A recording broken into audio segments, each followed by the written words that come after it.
అందరికీ నమస్తే. ఒక్కటే కేసు రెండు పార్టీలను జనం నమ్మకుండా చేసింది. నేను చెప్పబోయే కేసు బండి సంజయ్ వాళ్ళ కొడుకు కేసే. దానిలో ఎవరైనా సరే అయ్యో పాపం అంటున్నారు, తెలిసిన వాళ్ళంతా, చూసిన వాళ్ళంతా అయ్యో పాపం ఇట్లా జరిగిందా అంటున్నారు. కానీ కొందరు మాత్రం వాళ్ళు ఎవరో నేను చూపిస్తాను మీకు.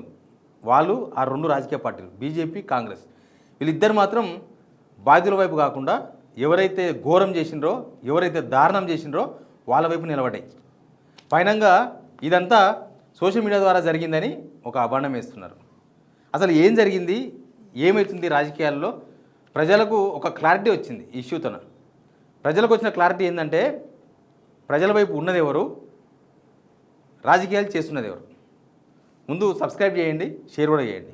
మనం 6 days ఆల్మోస్ట్ 1 వీక్కి వెళ్ళి చూస్తున్నాం. అందరూ చూసారు. తెలంగాణలో ఉన్న ప్రతి ఊరిలో ఉన్న జనాలు కూడా చేరిపోయింది సోషల్ మీడియాలో. అసలు బండి సంజయ్ కొడుకు ఏం చేసిండు, బాధితురాలు ఏం చెప్పింది, పోలీసులు ఏం చేసిండ్రు, రేవంత్ రెడ్డి ఏం చేస్తున్నాడు, బండి సంజయ్ ఏం చేస్తున్నారు, మిగతా మిగతా మిగతా మిగతా టీం అంతా ఏం చేస్తుంది, టీవీ ఛానల్స్ ఏం చేస్తున్నాయి, పేపర్లు ఏం చేస్తున్నాయి, సోషల్ మీడియా ఏం చేస్తుందో జనాలకంతా అర్థమైపోయింది. ఇప్పుడు ఏంది, ఇక్కడ ఇప్పటిదాకా జరగాల్సింది జరిగింది. ఇప్పుడు ఒక సేఫ్ గేమ్ తెర మీద తీసుకొచ్చారు. ఇందులో ఏమవుతుందంటే వీళ్ళని సేఫ్ చేయడానికి రేవంత్ రెడ్డి ముందు నుంచి చేసిన ప్రయత్నాలు జనాలకు అర్థమైపోయినాయి. ఫస్ట్ ఇన్సిడెంట్ జరిగినాక 4 days వరకు రేవంత్ రెడ్డి స్పందించలే. 4 days తర్వాత పోలీస్ ఆఫీసర్లతో ఒక సిట్ వేసింది. ఇప్పటివరకు ఈ ప్రభుత్వంలో ఏది తేలలే. ఈ ప్రభుత్వంలో మళ్ళీ సిట్ వేసిండ్రు. అదొక ప్రాబ్లం. తర్వాత రేవంత్ రెడ్డి మీడియా రిపోర్టర్స్తో మాట్లాడుకుంటా బాధితుడు భగీరథ్ కరీంనగర్లో కేసు పెట్టినని మాట్లాడిండు. అంటే ఈ బాధితురాలు కనబడలే రేవంత్ రెడ్డికి, ఆ బాధితుడు అంట. అంటే రేవంత్ రెడ్డి ఇందులో హనీ ట్రాప్ జరిగిందని బలంగా నమ్ముతున్నాడు తప్ప ఈ మైనర్ బాలిక ఇట్లాంటి సమస్యలు ఇరుక్కున్నది. ఇక్కడ కేంద్ర హోంమంత్రి, కేంద్ర హోంశాఖ సహాయ మంత్రి, కేంద్ర హోంమంత్రి కొడుకు బండి సంజయ్ కొడుకు ఇన్ని దారుణాలకు పాల్పడాడని తెలంగాణ ప్రజలంతా చూసిండ్రు.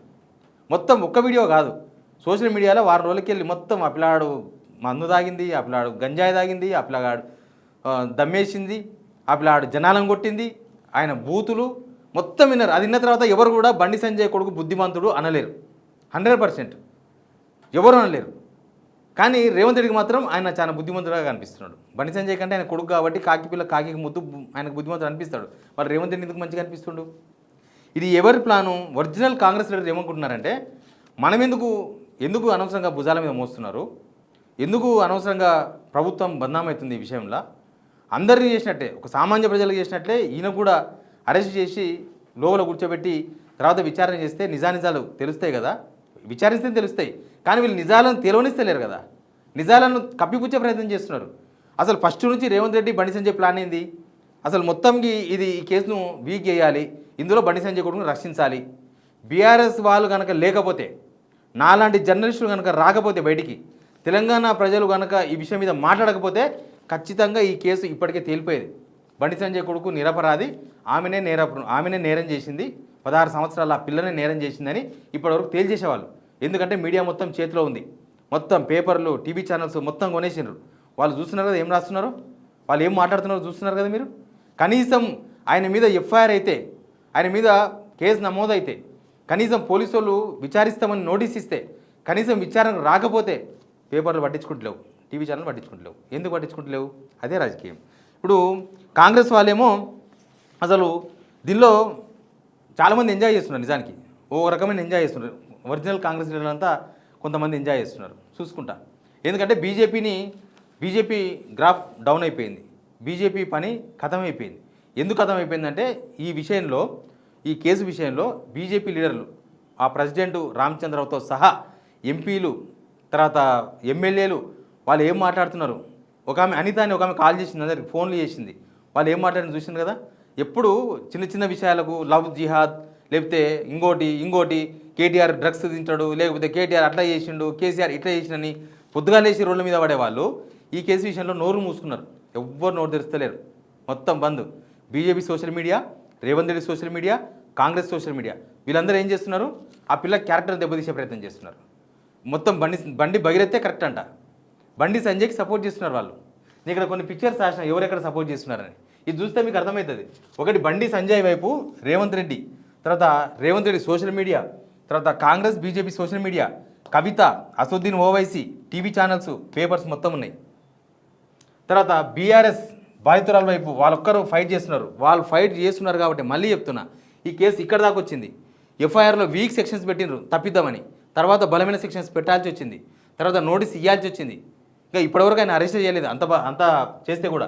తర్వాత తెలంగాణ సొసైటీ స్పందించింది, రకరకాల వేదికల మీద తెలంగాణ ప్రజా సంఘాలు స్పందించినాయి. తెలంగాణ ప్రజలు వాళ్ళ ఫేస్బుక్లలో, వాళ్ళ ట్విట్టర్లలో, వాళ్ళ యూట్యూబ్లలో ఎక్కడంటే అక్కడ పెడుతున్నారు బండి భగీరథ్ని అరెస్ట్ చేయాలని. తర్వాత సోషల్ మీడియా కనుక లేకపోతే ఇప్పటికీ బండి భగీరథ్ నిరపరాధి. ఈ కేసులో ఈ అమ్మాయికి కనీసం ఇప్పటిదాకా జరిగిన న్యాయం కూడా జరిగేది కాదు. కానీ కొంతమంది ఏం మాట్లాడుతున్నారు, ఇప్పుడు కవిత ఏం మాట్లాడుతుంది తెలుసా, బీఆర్ఎస్ సోషల్ మీడియానే తప్పు చేసిందంట. సోషల్ మీడియా తప్పు చేసింది కాబట్టే ఇప్పుడు ఇట్లా జరుగుతుందంట. ఆమె ఇంకోటి మాట్లాడింది, వారి మీద లుక్అవుట్ నోటీస్ ఇవ్వాలని చెప్పి మేము డిమాండ్ చేస్తూ ఉన్నాం. సో ఇట్లా మహిళలకు కాన్ఫిడెన్స్ ఇచ్చే విధంగా ప్రభుత్వాలు ఉండాలి తప్పితే ఇంకోటి కాదు.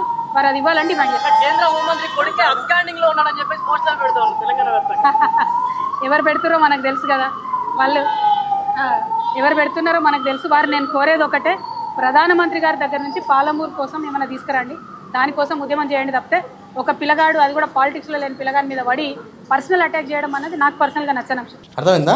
పాలిటిక్స్లో లేని పిల్లగాని గురించి మాట్లాడడం ఆమెకి ఇష్టం లేదంట.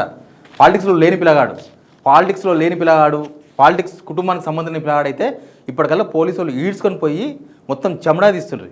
చెమడా మైనర్ పిల్లను అట్లా చేసినందుకు. కానీ ఈ కేసులో ఎందుకు దొరుకుతలేడైనా, ఆయన పొలిటికల్ ఫ్యామిలీ కాబట్టి. కానీ కవిత ఇప్పుడు ఎవరు సపోర్ట్ చేసింది, బండి సంజయ్కి సపోర్ట్ చేసింది. బండి సంజయ్కి ఎందుకు సపోర్ట్ చేసింది అంటే రేవంత్ రెడ్డి గారు సపోర్ట్ చేస్తారు. ఇప్పుడు ఎవరి కోసం ఏమైందో అర్థమవుతుంది కదా. అందుకే నేను ఈ పిక్చర్ వేసాను మీకు అర్థం కావాలని.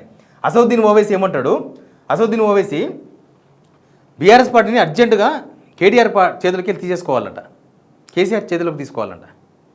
బీఆర్ఎస్ గవర్నమెంట్లో ఏం జరిగింది, మీరు ఇట్లే చేసిండ్రా అని మాట్లాడుతున్నాడు అసదుద్దీన్ ఓవైసీ కూడా వీళ్ళ టీంలోనే ఉన్నాడు. ఒక ఇష్యూ చాలు, మనం అన్నం ఉడికిందా లేదా అందుకే మొత్తం లోపలికి పెట్టి తీయాల్సిన అవసరం లేదు. ఒక అన్నం మెతుకు పిసికితే చాలు ఎవరేంది, అసలు విషయం ఏంది, ఎవరు ఎటువైపు ఉన్నారు, ప్రజల వైపు ఉన్నారా, న్యాయం వైపు ఉన్నారా, అన్యాయం వైపు ఉన్నారా, మొత్తం తేలిపోతుంది. ఇప్పుడు వీళ్ళందరూ ఒక టీమ్గా చేరి మొత్తం ఈ ఇష్యూను డైవర్ట్ చేసే ప్రయత్నం చేస్తున్నారు. కానీ తెలంగాణ జనాలకు మాత్రం బాగా అర్థమైపోయింది. ఇక బీజేపీలో ఎందుకు మాట్లాడతలేరు, చాలామంది ఎందుకు బీజేపీ మటాష్ అయిందంటుందంటే బీజేపీలో ఎవరు మాట్లాడతలేరు. బీజేపీ వాళ్ళు రెండు అంశాలు ఆలోచిస్తున్నారు. బీజేపీ ఒక సగటు కార్యకర్త ఏమనుకుంటుందని చెప్తా. ఈ విషయంలో పార్టీ ఎందుకు మాట్లాడతలేదు, పార్టీ ఎందుకు చర్యలు తీసుకుంటలేదు, పార్టీ ఎందుకు ఢిల్లీకి సమాచారం ఇస్తలేదా, ఢిల్లీ నుంచి ఎందుకు కేంద్ర మంత్రి పదవి తప్పిస్తలేరు బండి సంజయ్కి. ఇప్పుడు అనవసరంగా బండి సంజయ్ రేవంత్ రెడ్డి మధ్య ఏ బంధం ఉందో తెలియదు. కానీ రేవంత్ రెడ్డి బండి సంజయ్ బంధం కోసం ఇప్పుడు ఈ ఇష్యూ ఎంత లాగైతే అంటే ఎన్ని రోజులు నడిస్తే అంత బీజేపీకి నష్టం, ఎంత దూరం పోతే అంత బీజేపీ గ్రాఫ్ డౌన్ అవుతుంది. ఇప్పుడు వీళ్ళు చెప్పేది ఏంది, ఇప్పుడు బీజేపీలో ఉన్న చాలామంది లీడర్లు ఏమనుకుంటున్నారు, ఈ ఇష్యూలో బండి సంజయ్ ఎంత డ్యామేజ్ అయితే మాకంత బెటర్ అని చాలామంది బండి సంజయ్ ప్రత్యర్థులందరూ కూడా ఇప్పుడు సంబరాలు చేసుకుంటున్నారు. బీజేపీలో ఉన్నవాళ్ళు సంతోషపడుతున్నారు. వాళ్ళు ఇన్ని రోజులు మా మాట వినలేదు, కనీసం మమ్మల్ని లెక్క చేయలేదు, కరెక్ట్ టైంలో దొరికిండు వాళ్ళ కొడుకు ద్వారా, ఇక జరగాల్సింది జరుగుతుంది అని మిగతా వాళ్ళు పార్టీ ఏమన్నా కానీ వాళ్ళు మాత్రం ఎంజాయ్ చేస్తున్నారు. అట్లా బీజేపీకి నష్టం. కాంగ్రెస్ ఇక్కడ బాధితులకు సపోర్ట్ చేయకుండా ఎవరైతే ఈ దీనిలో అక్యూజ్డ్ పర్సన్గా ఉన్నారో, నేరం చేసినారో, నేరగాళ్లకు సపోర్ట్ చేస్తుందని ప్రభుత్వం కూడా తీవ్రమైన డ్యామేజ్ అయింది. ఇది సెన్సిటివ్ కేసు. ఒక మనిషి బండి సంజయ్ కొడుకు ఒక మనిషిని కొట్టిందనుకో, అది కూడా దౌర్జన్యమే, కానీ దానివల్ల ఇంత తీవ్రత ఉండదు. కానీ ఇక్కడ ఒక మహిళలు తీవ్రంగా వ్యతిరేకిస్తున్నారు. ఈ విషయంలో బీజేపీ కాంగ్రెస్ విధానాలను, ప్రభుత్వ విధానాలను మహిళలు తీవ్రంగా వ్యతిరేకిస్తున్నారు. మహిళలు మాట్లాడుతున్నారు విషయాలను, వాళ్ళు రోడ్డు మీదకి వస్తే ఇంకా చాలా దారుణంగా ఉంటుంది. కానీ తెలంగాణ రాజకీయాలలో రెండు రాజకీయ పార్టీలు కాంగ్రెస్ బీజేపీ ఈ విషయంలో బండి సంజయ్ కొడుకు కేసు విషయంలో వ్యవహరిస్తున్న తీరు జనాలు చర్చించుకుంటున్నారు. ఈ రెండు పార్టీలు ఒకటే, ఈ రెండు పార్టీల వ్యవహారం ఒకటే. ఇక్కడ బాధితులకు న్యాయం చేయకుండా ప్రభుత్వంలో ఉండి రేవంత్ రెడ్డి పెద్ద మనిషిగా ఉండి ఆయన బండి సంజయ్ కోసం మొత్తం అసలు వ్యవస్థనే నీరుగార్చే ప్రయత్నం చేస్తున్నారు. మొత్తం ఈ వ్యవస్థ లేకపోతే ఈ కేసు నీరుగార్చే ప్రయత్నం చేస్తున్నారు. బండి సంజయ్ కేంద్ర హోంమంత్రి పదవిలో ఉండి ఆయన కొడుకును సరెండర్ చేయకుండా ఆయన ఒక డ్రామా ఆడుతున్నారు. ఇక్కడ బీజేపీ వాళ్ళు ఏమనలేని సిచ్యువేషన్లో కేవలం ఎంజాయ్మెంట్ చేస్తున్నారు.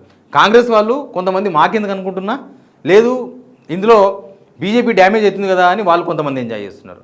ఇక్కడ తెలంగాణ ప్రజల కోసం ఈ రెండు పార్టీలు ఏం చేస్తున్నాయి అనేది ఈ ఒక్క ఇన్సిడెంట్ ద్వారా, ఈ ఒక్క సంఘటన ద్వారా తెలంగాణ ప్రజలకు క్లియర్గా అర్థమైంది. Please subscribe.